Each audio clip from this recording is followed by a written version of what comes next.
Repita depois do Padre: Espírito Santo, Espírito Santo, eu consagro a minha mente a Ti. eu consagro a minha mente a Ti. Traz serenidade Traz serenidade para os meus pensamentos. para os meus pensamentos. Abre a minha compreensão, Abre a minha compreensão, os meus sentidos, os meus sentidos, para a palavra de Deus, para a palavra de Deus, para a voz de Deus. para a voz de Deus. Retira da minha mente Retira da minha mente tudo que não é Teu. tudo que não é Teu. Acalma minhas emoções. Acalma as minhas emoções. Dai-me de antemão Dá-me de antemão o entendimento profundo o entendimento profundo de tudo que eu ouvirei de tudo que eu ouvirei neste momento de reflexão. neste momento de reflexão. Eu me consagro a Ti, Eu me consagro a Ti, ó doce Virgem Maria, ó doce Virgem Maria, esposa do Espírito Santo. esposa do Espírito Santo. Amém.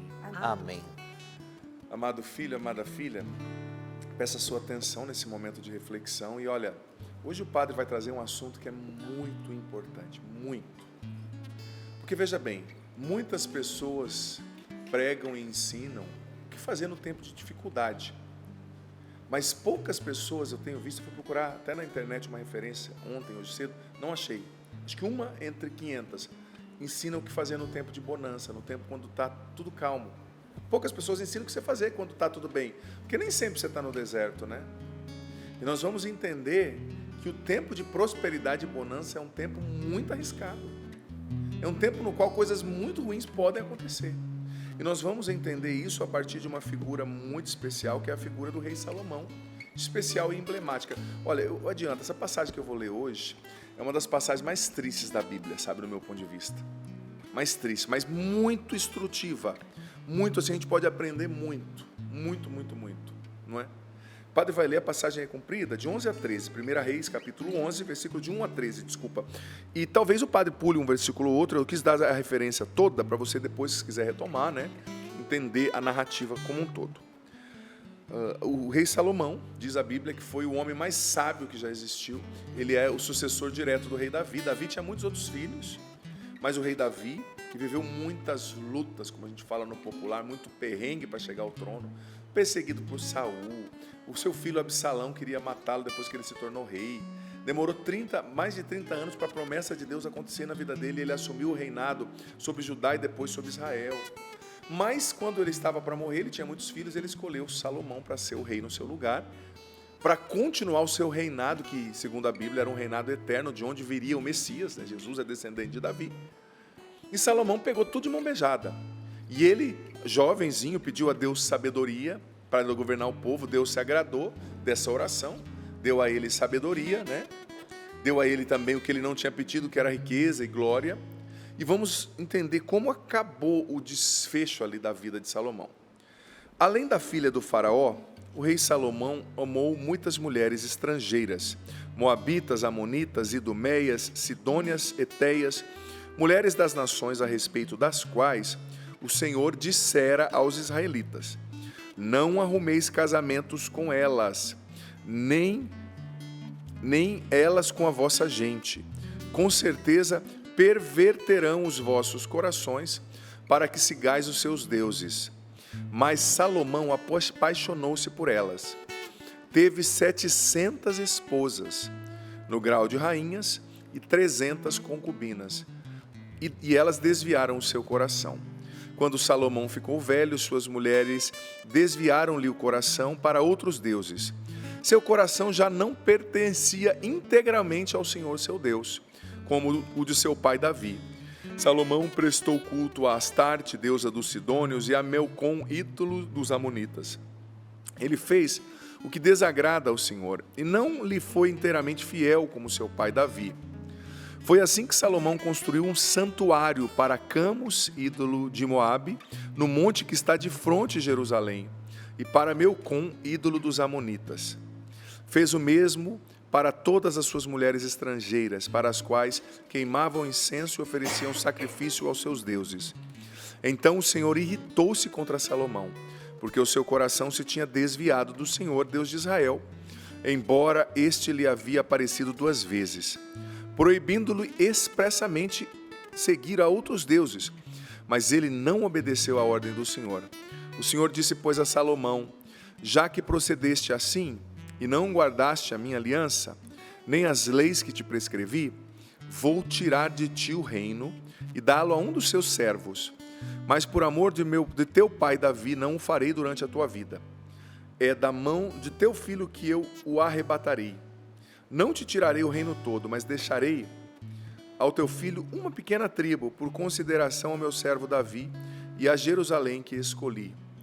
Palavra do Senhor. Graças a Deus. Veja bem, filho, filha, essa passagem é interessantíssima. O padre vai dar um pouquinho de contexto e depois vou entrar, de fato, naquilo que eu quero trazer hoje como reflexão. Veja bem, eu já disse, Salomão era o filho de Davi, sucessor de Davi. Gente, ele pegou o reino de mão beijada, porque o perrengue maior, Davi já tinha enfrentado, né? A luta de Davi para construir o que ele construiu foi muito grande, né? Muito grande. Mas Salomão começou bem, ele começou com um impulso de piedade muito grande, que agradou o coração de Deus, né? Mas ele foi se corrompendo no caminho, ele foi se desviando no caminho. Mesmo vivendo um tempo de bonança, de prosperidade, ele foi se desviando no caminho. Veja bem, o nome Salomão é uma derivação do hebraico shalom, né? Paz. E ele foi chamado pelo profeta Natan de Gedidias, que no aramaico hebraico antigo queria dizer o amado do Senhor. Ninguém tinha sido chamado assim. Amado, escolhido, sem lutas que o pai viveu. Ele era o continuador de um reino eterno, como eu falei, do qual viria o Messias. Ele foi o homem mais sábio que já existiu. Ele construiu o templo de Deus. Ele concretizou muitos sonhos do seu pai Davi. Mas veja bem, se o homem mais sábio que já existiu caiu no tempo de sucesso, de prosperidade, isso deve abrir os nossos olhos. E eu vou explicar isso ao longo da minha reflexão nessa manhã. Ele foi tão longe, gente, no seu pecado, que diz a Bíblia que ele tinha 1000 mulheres. Nós lemos aqui, 700 mulheres na qualidade de rainhas e 300 concubinas. O padre Léo brincava que os padres hoje não casam porque Salomão gastou toda a cota, né? O padre Léo falava nas pregações, né? Mas tem gente que fala assim, naquela época era normal. Naquela época não era normal. Deus já pedia a monogamia. Deus disse no Gênesis, o homem deixará o seu pai e sua mãe e se unirá a uma mulher. Então Deus nunca deu autorização para pecar. E Deus tinha proibido ele e os israelitas de casarem-se com mulheres estrangeiras. Gente, a queda dele foi tão grande, que ele chegou a construir um templo em Jerusalém, na frente do templo do Senhor, ao deus Melcom. Melcom é uma derivação do nome Moloque. O deus Moloque, gente, era um ídolo, né? Você sabe qual que era a prática dos servos de Moloque? Eles sempre pegavam o primeiro filho do casal e ofertavam no altar no qual tinha uma fogueira. O filho era queimado, eles matavam o filho para esse demônio, na promessa de ter saúde e prosperidade para o resto da família. É com isso que Salomão se associou. Por isso que quem fica criticando aí os professorizinhos de história nas faculdades da vida, falando que o cristianismo destruiu a civilização, olha como era a civilização antes do cristianismo entrar, tá? Até o século IV, no norte da África, se queimava filho vivo para as divindades, antes do cristianismo chegar lá, com Santo Agostinho. Então, pare e pense, né? Como que era o mundo? O cristianismo instituiu a monogamia, o homem se casar com uma mulher só, foi contra o adultério, foi contra a escravidão, né? Mas, enfim, não é esse o assunto. Mas, gente, veja bem o casamento, o pecado desse homem. Um homem escravizado pela carne, porque para você ter 1000 mulheres, né? Cuidado com os impulsos carnais desordenados, eles podem te destruir seu casamento. Pureza. Mas o pecado de Salomão, se você for fazer um estudo mais aprofundado, não foi só um pecado de impureza, foi um pecado de ambição de poder. Por quê? Porque os casamentos dele eram tratos diplomáticos, gente. Ele casava com a filha do faraó. Então, com isso, ele e o faraó faziam uma aliança, e o faraó não o atacaria, e ele não atacaria o faraó, e eles cresceriam juntos em riqueza. Casava com o filho do outro rei, com a filha do outro rei, desculpa. Casava com várias mulheres como tratados diplomáticos. Então, com isso, ele ia crescendo o seu poder, ele vencia guerras, mas Deus tinha dito para ele, Salomão, eu vou te dar a vitória nas guerras por outra forma, pela minha mão. Mas ele se achava tão esperto, então você vê como ele foi se perdendo, né? Ele confiou tanto em si mesmo, que ele fez tudo o que desagrada o Senhor e terminou a sua vida na miséria, com essa promessa horrível aqui. Ou seja, o seu filho, o seu descendente vai perder tudo por causa do seu pecado. Mas veja bem, Davi tinha construído tudo com tanta luta. Você viu aquele ditado que diz assim, ó: pai rico, filho nobre, neto pobre. O pai é rico, mas para ficar rico, nossa, ele luta. Estou usando a metáfora aqui da financeira, né, para você entender. Ele luta tanto. Aí o filho nasce no berço de ouro. O filho não lutou para conquistar aquilo. Tudo vem muito de mão beijada. Então o filho é nobre, entendeu? Não, quero comprar um carro, podia comprar um de 100 mil, mas eu quero um de 500. Estou dando um exemplo, né? Eu poderia ir às férias aqui em Ubatuba. Não, eu vou para Punta Cana. Eu vou para o Caribe. Não estou falando que não pode ter lazer, quem tem condição, mas às vezes coisas além do que poderia ser. Aí o filho, por não saber administrar o que o pai conquistou com tanta luta, estoura tudo. Então é pai rico, filho nobre, neto pobre, né? E quanto filho me perdoa que se acha o máximo, mas não conquistou uma meia com seu próprio esforço. Tem 40 anos sustentado pelo pai. Devia ter vergonha um homem desse. Não é homem, não. Sou da sinceridade. Um homem é um saco de batata, como diziam os antigos, né? Mas veja bem, a gente está cuidando. Quando eu olho para essa geração agora, com todo respeito, entendo o que o padre vai dizer. A gente vê muito disso, porque nós estamos numa geração na qual é inegável, as coisas estão mais fáceis para a geração de agora. Eu vou dar um exemplo, né? Meu pai tinha caminhão, e eu também dirigi caminhão com meu pai, né? E eu aprendi a dirigir o caminhão num queixo duro, né? Que era um Dodge antigo, aquele que o volante, assim, que você virar, você tinha que subir em cima. O pessoal falava: você está fazendo academia, pai? Estou vendo o seu... Adriano, na época, né? Estou vendo o seu bíceps definido. Eu falei: não, estou dirigindo o caminhão do meu pai. Queixo duro, aquele câmbio que não tinha, que era caixa seca, né? Que você engatar, você tinha que... Não estou falando que a gente tem que voltar ao que era difícil, mas eu estou querendo dizer que depois que eu dirigi aquele caminhão do meu pai, hoje eu dirijo uma nave, se aparecer, em qualquer lugar. Por quê? Porque eu fui treinado. Não estou falando que eu seja melhor nem pior, mas hoje, os caminhões de hoje, não sou contra o conforto, tá? Eu sou contra o conforto imbecilizar a gente e fazer a gente parar de pensar, nos dar preguiça de viver e de pensar. Isso eu sou contra. Mas os caminhões de hoje são mais confortáveis que carro, gente. Os caminhões de hoje, nossa, são maravilhosos. Você nem sente que você está no caminhão, nem barulho faz. O que não é ruim. Só que isso não pode gerar uma mentalidade na gente. Preguiçosa, imbecilizada. Esses dias eu li um antropólogo que falava que uma característica dessa geração, eles nascem acreditando que o mundo lhes deve algo. Que eles têm que exigir. Aí o antropólogo no final fazia a pergunta: mas exigir o quê se eles não conquistaram nada? Tem algo errado com o mundo. Tem algo errado com o pai, com a mãe. Mas, meu filho, você conquistou alguma coisa? Você trabalhou? Você lutou? Não, está tudo fácil. Está tudo muito fácil. E mais uma vez eu digo, eu não estou criticando isso. Entenda bem o que o padre está dizendo. O conforto é bonito, é bom, só que ele não pode imbecilizar uma geração. Quantos especialistas da área da saúde pública, psiquiatras, dizem que muitos dos suicídios que estão acontecendo hoje são também falta de suportação e de resiliência. Por quê? Porque a gente não acostumou, está desacostumado a lidar com o problema quando vem. Sabe, é tudo muito fácil, como Salomão pegou tudo pronto, né? Aí vem a batalha, a pessoa não consegue suportar. Por exemplo, na minha geração, gente, eram raros os casos assim, diretos de suicídio por causa de bullying. Eu não estou falando que seja certo o bullying, não. É errado, sim, faz muito mal, deixa feridas na gente. Mas não dá para negar que uma pessoa que cresceu num ambiente no qual ela era sempre provocada, ela é mais forte. Não é por qualquer coisinha que a pessoa desiste, não. Na minha classe da sala de aula, né, era o orelha de bater bola, o cabeção, o nariz de 12, era só assim. Horrível essa questão de apelido, não está certo, entenda bem, eu não estou fazendo apologia a isso. Não digo o que eu não estou dizendo, mas não dá para negar que a geração que passou por essas provas morais, físicas, espirituais, ela desenvolveu uma resiliência. Ela tem uma suportação maior. E eu estou usando disso para dizer o quê? Falando de Salomão, Davi construiu o reino com muita luta. Salomão pegou tudo de mão beijada. E no tempo da prosperidade, ele pegou tudo que o pai dele tinha feito. E o que ele deixou para o neto? O filho dele, o neto de Davi. Nada, um reino dividido, que foi usurpado por um servo, por consequência de suas más escolhas. Por consequência de suas más escolhas. Hoje, existe tanto esse discursinho, eu sou livre para escolher. Sabe de uma coisa, você é livre para escolher, mas você é escravo da consequência do que você escolheu. Eu sou livre para escolher, como dizia Sartre, mas você é escravo da consequência da escolha. Você é livre, eu dizia isso no Para Ser Feliz ontem, você é livre para escolher não amar a Deus, não rezar, você é livre para escolher comer só gordura, mas você vai ser escravo do infarto, que é a consequência. Você está entendendo?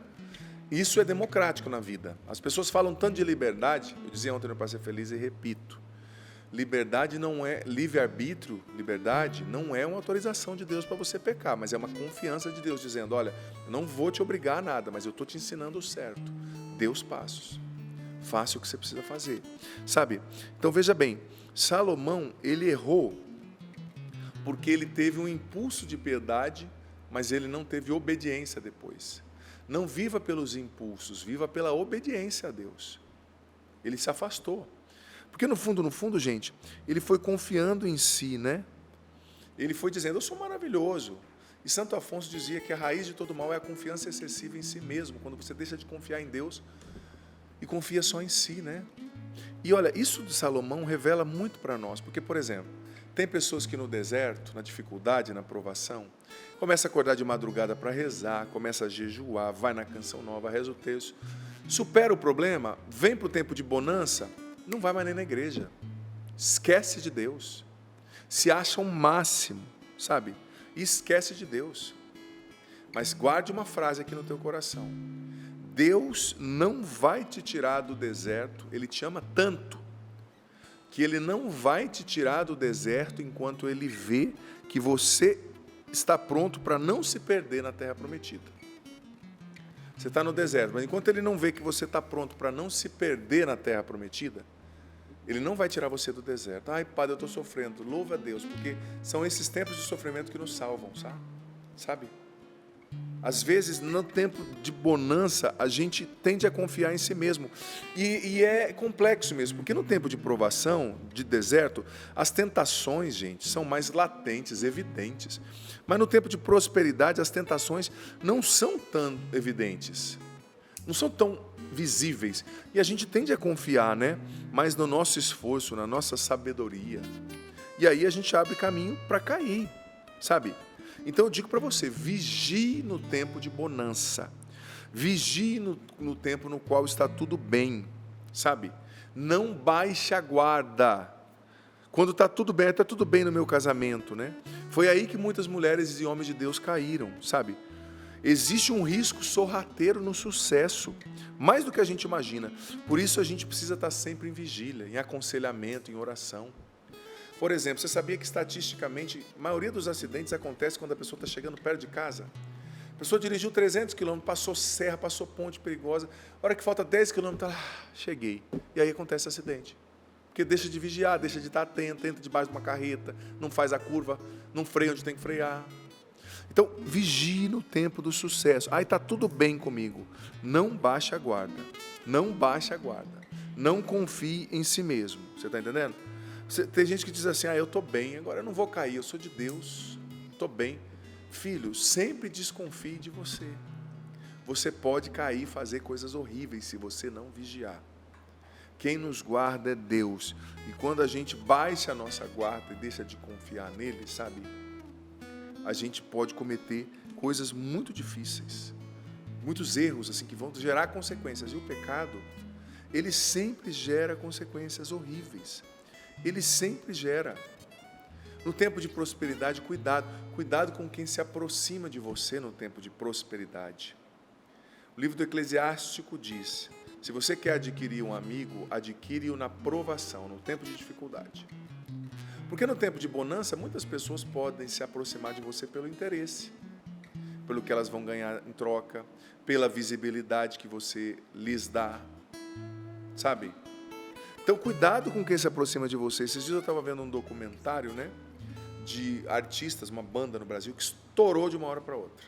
Estourou, e começaram a ter novos amigos, pessoas levando para baladas, para lugares maravilhosos. Eles foram conversar com um antigo produtor musical, mais velho, né, muito sábio, e falaram, olha, nós temos esses novos amigos, eu estou querendo separar a banda, afastar, tal. Aí o produtor musical disse, não, continue com essas pessoas que te conheceram antes do seu sucesso, porque são elas que te amam. As pessoas que vieram depois do seu sucesso, eles têm talvez outros interesses, eles não conhecem você. E talvez se eles conhecerem aquela pessoa de antes, eles não vão se encantar, como esses amigos se encantaram. Então, valorize as pessoas que te conheceram no seu pior. Porque na provação a gente vê o caráter dos nossos amigos, ou a falta de caráter, né? É você ficar doente, você vê gente se afastando, com medo de você pedir dinheiro emprestado, né? Então, adquire os seus amigos na aprovação e vigie no seu tempo de bonança, de prosperidade. Bonança eu não estou dizendo só, eu sou rico, milionário. Não, não. O tempo no qual está tudo bem. Porque talvez você veio de uma batalha. Nosso ano passado, na quaresma, você estava numa luta que você rezou. Agora você está pensando, não sei se eu vou fazer. Tem de manhã, tem de madrugada, tem o Padre Adriano, tem outro. Não vou fazer mais não. Pelo contrário, meu irmão, aí que você tem que fazer. O tempo de bonança, desconfie. Quando está tudo ok, não confie excessivamente em você. Senão você vai poder ter uma queda horrível. Você terá uma queda horrível, né? Você sabe que eu conheci uma pessoa, muitos anos atrás, na época ainda de grupos de oração, né? Que era um dos pregadores na nossa região, muito grande, muito forte, todo mundo queria nos seus grupos, naquela época, né? E uma pessoa que fazia milagres, e Deus fazia, né, através dele. Mas a pessoa começou a se encher tanto de si,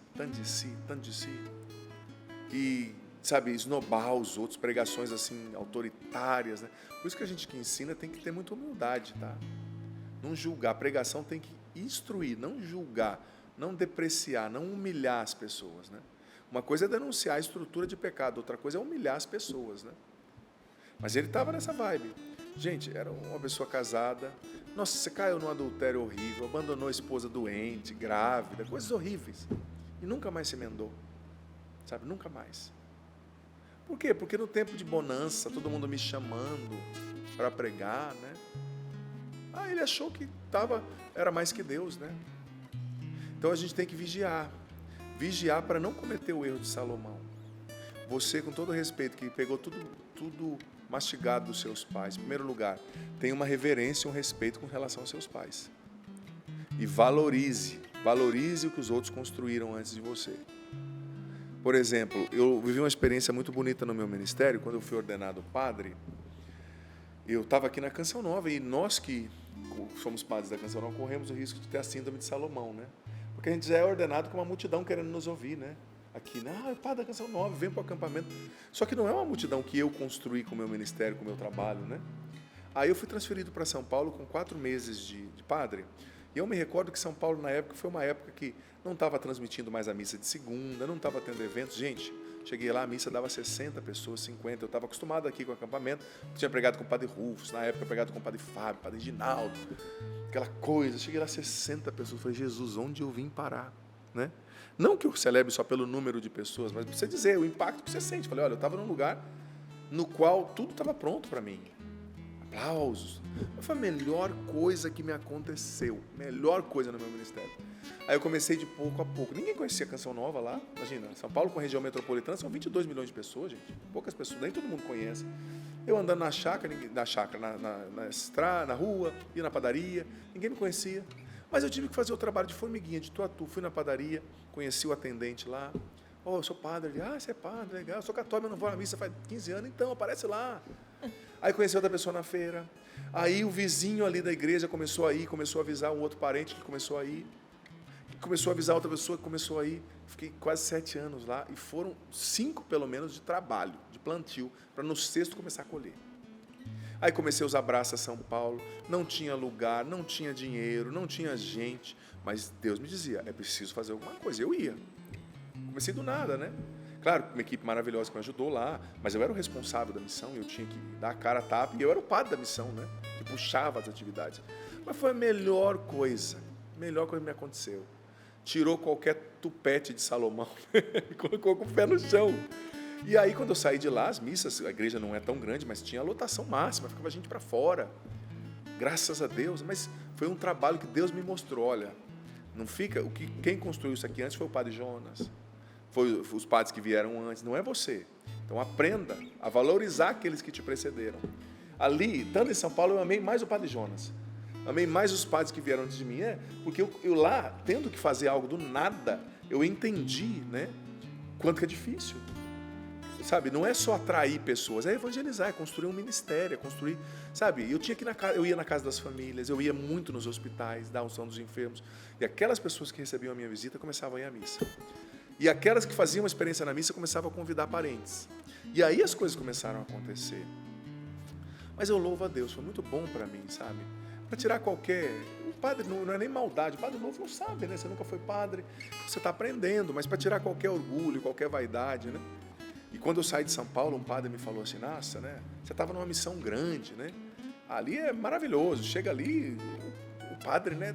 Vai e decola. Eu falei, vamos conversar, amigo, senta aqui. Mas foi maravilhoso, para eu não ficar com esse espírito de Salomão, né? Para eu valorizar os anteriores, valorizar os mais velhos. Gente, nós estamos numa cultura, entenda bem, imbecilizada pelo mito da juventude eterna. Vira e mexe eu encontro uma velhinha, sabe, que travou no modo sorriso por causa de tanto botox. Não é só tá rindo. Mas por quê? Porque ela se sente tão desprezada por essa cultura que só valoriza o que é jovem, que é bonito. Isso é um contravalor da nossa cultura. Os orientais, ao contrário, eles valorizam o ancião. Eles se sentam em roda para ouvir os mais velhos. Na nossa cultura se despreza o que é velho, se despreza a ruga, se despreza a velhice. Mas olha, para não cometer o erro de Salomão, eu e você temos que nos sentar com os nossos avós.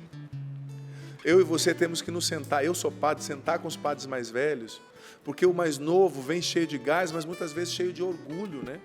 Acha que só ele sabe fazer as coisas. Tem que ouvir os mais velhos, tem que ter respeito com os mais velhos. Como eu disse, a missão, eu estou falando da minha, né, história, porque eu sou o que estou mais perto de mim mesmo, né? Mas eu aprendi a respeitar os padres mais velhos. Depois de 4 anos em São Paulo, eu vim pregar às vezes um acampamento lotado, e olhei e falei, nossa, que bênção. Alguém trabalhou duro para isso aqui. Padres, leigos, cantores, os missionários deram duro para a Canção Nova se tornar uma referência de Deus para as pessoas. E eu preciso respeitar essa história, eu não vou reinventar a roda. Eu preciso respeitar a espiritualidade, o jeito da Canção Nova ser, pregar, cantar, né? Isso não quer dizer ficar preso no passado, a gente tem que se abrir ao futuro, às coisas novas. Mas entender que existem pessoas que precisam ser honradas. Em cada missa que eu celebro, em cada pregação que eu faço, no fundo do meu íntimo, da minha alma, eu me esforço para honrar a memória do Padre Jonas. Honrar o que ele fez. Claro, nós somos diferentes, nascemos em tempos diferentes.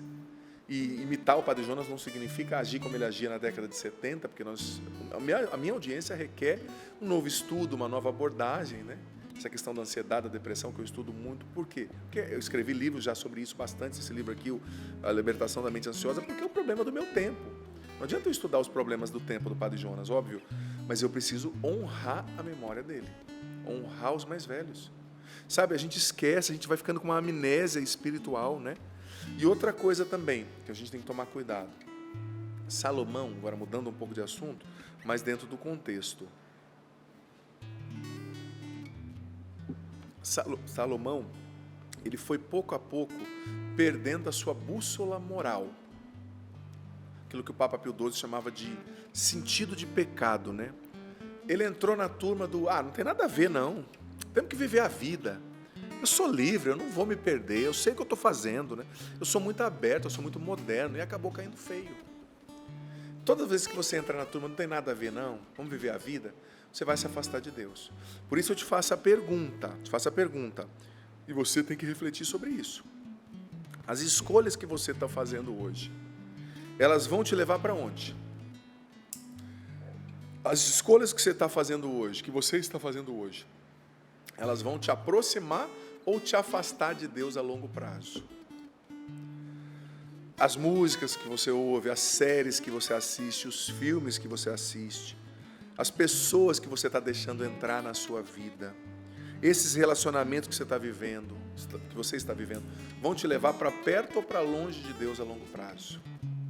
Cuidado com os relacionamentos, cuidado com as pessoas com as quais você se associa. Salomão foi destruído e perdeu tudo por causa de relacionamentos errados. Sabe? E eu digo para você, o que você está ouvindo hoje, o que você está assistindo, vai te levar para longe ou para perto de Deus a longo prazo? E eu já falei isso aqui, falei no Para Ser Feliz, mas eu repito, tem muita gente que se acha muito esperta, como Salomão. Não, padre, eu assisto o que eu quiser, isso não me abala, não molda a minha mentalidade, eu sou cristão. Não se engane, eu já trouxe aqui e repito, tem um estudo de Harvard que provou o seguinte, da Universidade de Harvard, quando você assiste, recebe um estímulo lúdico, música, os acordes do violão, literatura, filme, série. Isso atinge diretamente uma área do seu cérebro chamada hipotálamo, que é o cérebro reptiliano, né? O cérebro ancestral dos primórdios que está dentro de nós. E isso não passa pela mediação do neocórtex frontal, que é a sua bússola moral, que é onde está a razão, certo, errado, é bom, não é, vou deixar entrar, não vou deixar. Ou seja, não passa por essa parte do seu cérebro, vai direto para o hipotálamo. E o que vai para o hipotálamo gera em você uma emoção, um sentimento. E o que gera um sentimento gera um comportamento. E você vai ser moldado sim por aquilo que você está assistindo. Isso é científico. Eu estou trazendo aqui para você não me chamar de ignorante ou para, você não sabe o que está fazendo, você é muito fechado, eu sou livre. Você pode ser livre, mas se você ficar continuar assistindo essa novela, que só apresenta tudo que é contrário ao Evangelho, ouvindo essa música que só fala de adultério, assistindo essa série cheia de impureza, você vai ser moldado por isso, você vai viver no pecado e a culpa vai ser sua. Você escolheu isso. Você escolheu. Eu digo para você, não tem bússola moral diante da arte. A arte acessa um sentido diferente no nosso cérebro. Você assistiu, vai gerar um comportamento. A pessoa fica a vida inteira ouvindo essa música da sofrência, né? É só, vou sair com a vizinha, minha mulher tá feia, não sei o que é que tem. Depois lá na frente comete o adultério e fala, padre, eu não sei o que aconteceu, a minha fraqueza, não é sua fraqueza, é sua burrice. Com todo respeito, tá? Com burro. É a sua burrice, filho, filha. Entenda bem, o padre está sendo firme, mas como pai, né? Padre é pai espiritual. Você está alimentando a sua queda. Você sabe que os padres, não lembro se eram os padres do deserto ou se alguma tradição cristã, dizia que os pequenos pecados são como os filhotes de serpentes. Você vê o filhotinho de uma serpente, é até bonitinho, parece uma minhoquinha. Ai, filhotinho, né? Vou aqui trazer, colocar debaixo do meu travesseiro, é bonito. Só que o filhotinho de serpente que você não mata hoje, amanhã se torna uma víbora, uma serpente venenosa que pode matar você e sua família. Esse comportamentozinho, essa sériezinha, essa musicazinha que você está ouvindo aí, é uma serpentezinha, filhote de serpente. Mas você está alimentando a sua queda. Amanhã isso pode destruir você e tirar você de Deus. Como Salomão, ele alimentou muitos filhotes de serpente, que se tornaram víboras venenosas e que o destruíram. Então, filho, filha, seja inteligente. Corte da sua vida o que te afasta de Deus, para você não acabar como Salomão. Eu sei que o Espírito Santo já está falando agora com muita gente. Eu sei que o Espírito Santo já está falando com você. É você mesmo. O Espírito Santo já está revelando coisas que você precisa cortar da sua vida agora, não é amanhã, não é depois. O Espírito Santo já está revelando. Se você não tem maturidade para beber, eu já disse esses dias no acampamento e repito, tem gente que aprecia um bom vinho com moderação. Se você não tem maturidade, corta. Isso vai te destruir. Você não sabe beber, corta. Se você não tem maturidade para estar em certos ambientes, não vá. Então o Espírito Santo já está te convencendo agora. Não é o padre, não é o meu argumento. É o Espírito Santo falando agora com você, você mesmo, na sua mente. O Espírito Santo já está te mostrando. Para de andar com aquela pessoa. O Espírito Santo já está te mostrando o caráter da pessoa com a qual você está namorando. Talvez você precisa parar com esse namoro hoje. Você está cozinhando o galo, você está arrastando uma coisa que já era para ter acabado. Não vai ser bom para você. O Espírito Santo já está te convencendo, essa sua vizinha que você está andando, está pouco a pouco colocando sementinhas na sua mente. Filhotinhos de serpente que vão crescer. Não alimente a sua própria queda. Não alimente o que vai te destruir. Não alimente aquilo que vai roubar tudo que Deus tem para você. Porque, filho, filha, essa exortação Deus faz porque Ele te ama. Ele te ama. Ele não quer humilhar você, não quer tirar de você as alegrias e os prazeres, não quer te formar alienado. Tem gente que diz assim, olha, eu não sou alienado, né? Mas a pessoa, ela é dominada por um monte de coisa. Eu não sou alienado com a igreja, mas é dominado por esses programas da televisão, é dominado pelo que compra, é dominado pela rede social, é dominado pela impureza. Que raio de liberdade é essa? Você só é livre de verdade quando você submete, filho, filha, a sua vida inteiramente ao senhorio de Jesus Cristo. Senão a liberdade é fake, é mentirosa. Ninguém vive nesse mundo, amado, amada, sem um Senhor. Se Jesus não for o Senhor da sua vida, outras coisas, outras pessoas vão ser. E o Espírito Santo já está tocando agora pessoas que, no meio da vida, foram perdendo a sua bússola moral. E entraram na turma do nada a ver. Vou viver a vida, né? Eu sou livre, eu não vou me perder. O Espírito Santo está te mostrando, ele está arrancando os véus, a cegueira do seu olho agora, do seu coração. A partir de agora, o que você fizer vai ser uma escolha. Não vai ser, me levaram, não. Você está escolhendo se afastar de Deus. Você está escolhendo pecar. Você está escolhendo seguir o caminho de Salomão. Davi também caiu, gente. Mas Davi se arrependeu, abandonou os maus caminhos e voltou para Deus. Talvez você já parou de rezar. Talvez você já parou de ir à igreja. Talvez você está deixando as suas inclinações carnais te dominarem. É normal. Não é normal. Normal é a santidade. Você foi feito para Deus, não para esse mundo corrompido. Eu te peço, Espírito Santo, vem nos batizar nesse momento, vem nos encher. Vem de fato, Espírito Santo, arrancar o véu dos nossos olhos, da cegueira do nosso coração. Vem nos convencer, como diz o Evangelho de João, capítulo 16, a respeito do pecado, da justiça e do juízo. Vem nos convencer, Espírito Santo. Vem nos batizar. Retira essa pessoa do lodo da morte, da mentira, das falsas amizades, das más amizades. O Senhor me dava uma imagem de uma pessoa dentro de um lodo, como se fosse uma areia movediça, afundando, afundando, afundando, só estava o nariz da pessoa para fora, quase morrendo ali. Mas de repente veio uma grande mão, pegou essa pessoa pelos braços, levantou essa pessoa, tirou dessa lama e jogou uma água limpa, lavando, purificando essa pessoa. É isso que Deus está fazendo com muita gente agora. É isso que Deus está fazendo. Você parou de rezar, Deus está te tirando desse lodo, você estava morrendo espiritualmente e te mostrando que você precisa voltar. Você que já estava pensando, nessa quaresma eu não vou fazer nenhuma dinâmica. Deus está te despertando. Vem rezar as lives comigo, ou reze de madrugada. Volte à sua originalidade, volte ao seu chamado. Você que está num tempo de bonança, achando que isso é o máximo, você está quase caindo, você está cavando a sua sepultura. Volta para Deus, seja penitente, seja humilde, busca ajuda. No tempo de bonança, busque também direção espiritual, busque também oração. O Espírito Santo está tocando e despertando muitas pessoas nessa manhã, libertando muitas pessoas de uma profunda cegueira e trazendo muitos mortos espiritualmente à vida.